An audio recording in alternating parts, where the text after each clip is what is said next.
ስራ ቦታ ከሰው ጋር ቂጥ ገጥሞ ወሬ ማቀባበል አታርጉ። ኦኬ። አሜሪካ ውስጥ ስራ ስትሰሩ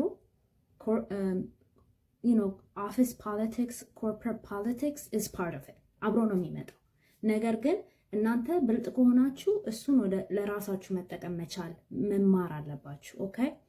ግን ይሄ የማይረባ ወሬ እንትና ከንትና ጋር እንደዚህ እንትና ከንትና ጋር ምናምን የሚል የማይረባ ወሬ ቁጭ ብላችሁ ከሰው ጋር አታውሩ። because whatever you talk, whatever you gossip in a corporate world, it's gonna come back to bite you ቂጣችሁን። okay, so make sure you stay out of the unproductive politics and stay within the productive politics. Okay, complimenting people